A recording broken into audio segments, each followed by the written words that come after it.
is prawn in supreme soy. That sounds and the three chefs in cooking station 1, 2, 3, they're competing in the Cantonese cuisine. And as a lot of you may know, Cantonese cuisine is very light. It's the most subtle, fresh, and mild of the 5 cuisines in the competition. And it uses a lot of live seafood or live food in general. Those noodles are done. How fast was that? Contestant number 1. Yeah, you 2, see 7, in 3 Chinese cooking, it takes multiple steps. So this is only the first step in the process of making a dish. That's Lu Shuntai doing probably the prawns in supreme soy. Oh, no, that's actually the pork shreds right now he's dealing with. Marinating those juicy shreds. Yes, and he put some cornstarch in there. And right. These are, the meats and fish are usually marinated in order to make them tender, and also that way they can absorb the flavor much better. It's all about flavor and taste, as well as a balanced diet. This is the Tao of cooking, the 5,000 years of Chinese culinary philosophy imbued into every action, every thought, every piece of energy that they put into these dishes. Exactly.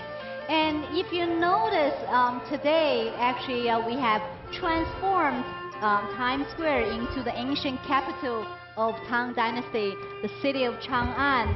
And you will see these pagoda-inspired mobile kitchen here. And these servers are all dressed in unique Chinese attire, which is called Han Couture. Have you seen anything like this before, Jenny? I actually have seen it many years because we have the Han Couture competitions every year. That's one of NTD's competition series. It's going to come up in 2012, September. And all these last 2 years ago, they had 180 designs. Unbelievable. Yes, unbelievable. And that's only one of NTD's 9 competitions. And this year we actually hold 4 competitions.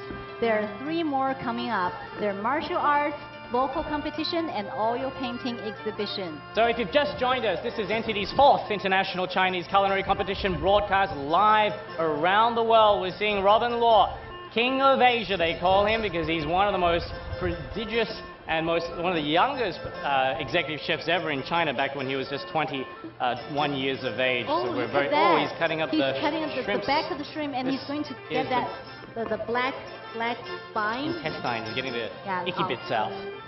One go, prawn in supreme This is a self-select soy. dish of a contestant Shen Tai Lao. Shen Tai Lao, that's and right. he's cooking the prawn in the supreme soy. And if you've just joined us and you're wondering what is going on in Times Square, let's take a look at this video.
And welcome back to NTD's 4th International Chinese Culinary Competition, brought to you by New Tang Dynasty Television.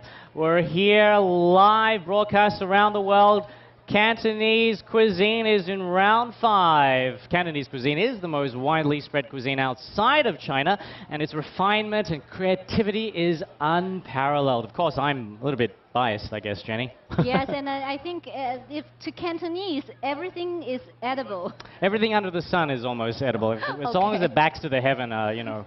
Anyways, it can be steaming, stir-fried, double boiling. There's so many different cooking techniques, but ultimately you could describe Cantonese cuisine as one of the most natural ingredients in terms of maintaining their authentic taste of the ingredients. They don't put too much of the chilies or, you know, distract from the natural flavors of the ingredients, which is key. Yes, and they use steaming a lot in order to preserve the original flavor of the ingredients. Now, one of the contestants in this round is actually going to cook in the Sichuan cuisine. And Sichuan cuisine is a lot of snow. It's spicy, tangy, numbing, yet it's mellow and it's very flavorful. It's known for its use of chili peppers, spicy fermented bean paste, and peppercorns. Look at those cutting techniques. For shredding the pork for the pan-fried noodles required dish. This is decades of training to get to this stage. We're going to be taking a look a little bit later on about some of how these master chefs learn and cut their... Look how finely he's cutting that. Oh, look at that. He cut it and then opened the entire meat. And cutting, you know, Kian, is not about how thin it is, although it's really thin here. Wow. It's about how even it is. Because when you put everything in the wok, things need to be cooked at the same time, so it needs to be even. Otherwise, some are overcooked and some are less cooked. That's right. And all you need is just the one knife. Say hello, everyone out there. We love you. Yeah, it's great to be here and what glad a great to see day. you here. And contestant 1152. Oh, this is the Sichuan dish he's cooking up. Mapo tofu he's getting ready. Wow. This is Jie Wang from Look Canada. At the chili pepper the and chili the peppers smell, are done. They've been flash fried. Aroma. Get the aroma going. They're going to be adding that back in near the end of the mapo tofu. That's the mapo tofu. Yeah. And do you know why it's called mapo tofu, Kian? You tell me, Jenny. This story I've... You know, I only knew that there was this old lady. She had a pockmark on her face, and she made this great tofu. So gradually, people just call this tofu mapo tofu. And mapo in Chinese means that old lady with pockmark on her face. Well, may not sound the best, but it's actually very delicious. It's one of my favorite Sichuan dishes. Yeah, tofu is all yummy and nutritious. Yeah. Speaking of the meaning of food, tell us a little bit about what the true meaning is behind the word 吃 or food in Chinese. You know, it's very interesting. Chinese character actually has a lot of meaning behind it. Food character in Chinese is pronounced 食. And if you notice that the top part and the bottom part are actually two different words. The top part is 人, which means human, and the bottom part is 良, which means good.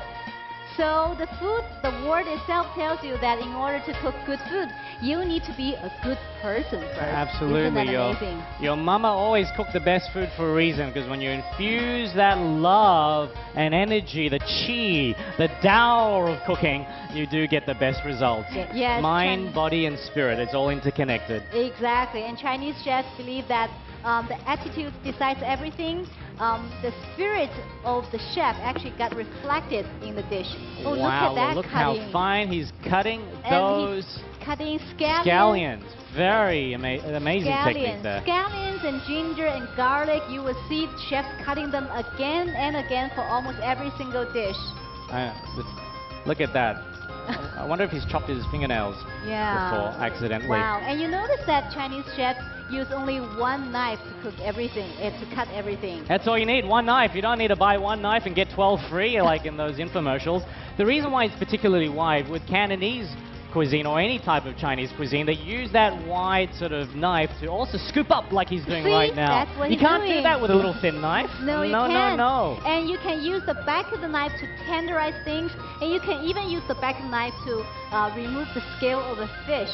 So it's really a very versatile tool. It's all you need. Let's take a look at how the master chefs use their knife.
And welcome back, ladies and gentlemen, to NTD's 4th International Chinese Culinary Competition, brought to you by New Tang Dynasty Television. We're live broadcast around the world here in Times Square, Duffy Square to be exact. We're checking out contestant 1273 from Ontario, Canada, I believe.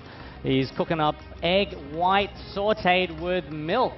Look at how finely he's scraping off that What is butter. that? Is that butter? Yeah, he's going to be doing a milky egg white sauteed. Well, interesting. This is very difficult, isn't it, Jenny, this particular dish? It's a very difficult dish because imagine you mix egg white and starch and milk together and you cook it.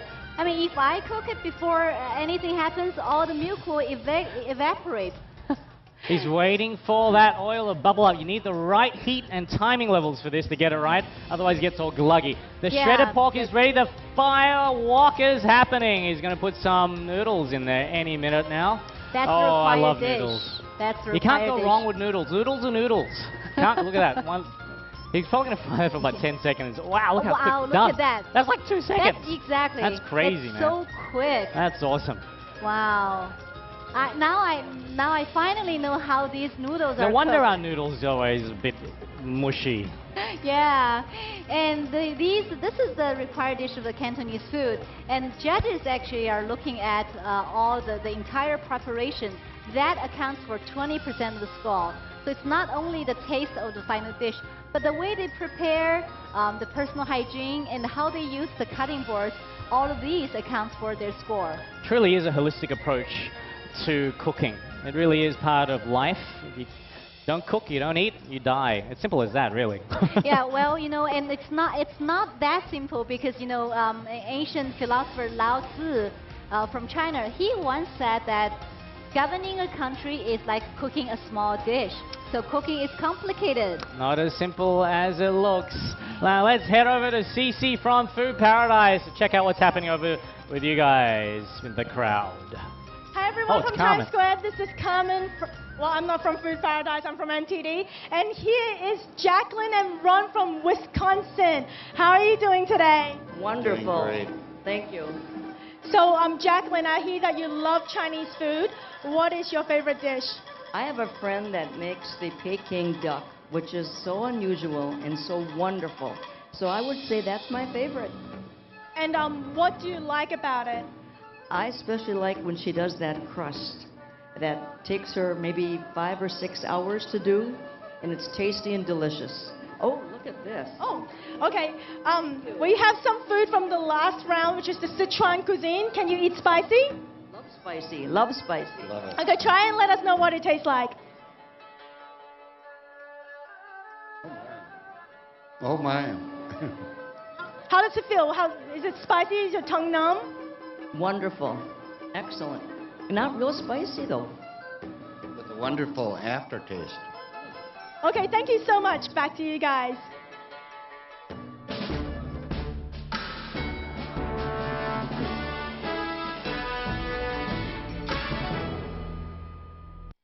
Welcome back, everyone. This is NTD's 4th International Chinese Culinary Competition.